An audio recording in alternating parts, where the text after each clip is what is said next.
Alright, so now we're at the last step of our shrimp jambalaya. So I have a pound of medium deveined shrimp. It's clean. Pouring that in there.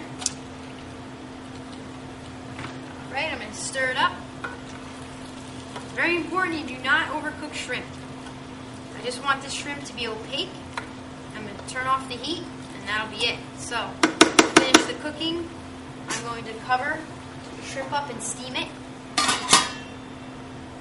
just until it's opaque. If you overcook a protein, it tends to become rubbery, so that's an undesired effect. And here in our jambalaya, the shrimp is the star, so we want to make sure it's nice and tender and not chewy. And we have our brown rice.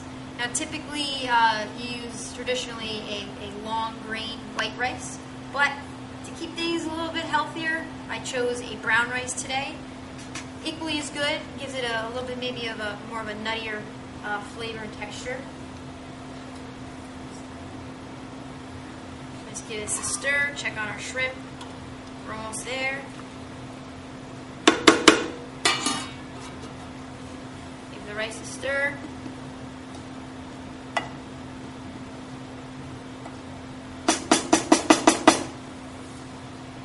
So an interesting thing about shrimp jambalaya, the mayor of Gonzales, Louisiana, declared shrimp jambalaya is the capital for shrimp jambalaya, and that was in 1968. Another interesting story: the Richardsons of Virginia once gave President Franklin D. Roosevelt in his third term shrimp jambalaya to eat. Unfortunately, President Roosevelt had an allergic reaction to shellfish, so he had to refuse it, unfortunately, so that upset the family.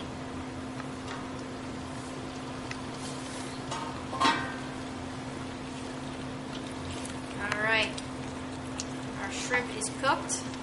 The last step, we're just going to add the rice. So the thing that I did differently is that I cooked the rice separately.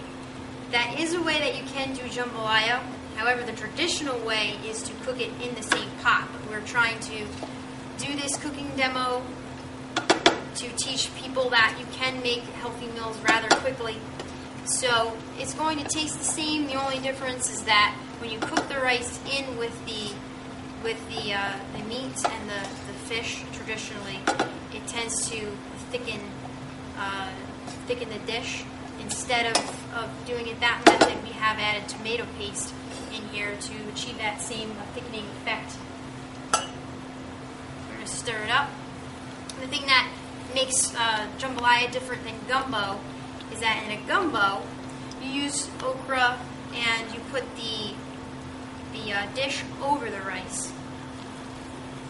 So we're kind of mimicking a gumbo, but we are also have it distinctly a jambalaya for the ingredients that we use, the Creole ingredients, the Trinity, and for the andouille sausage as well. All right.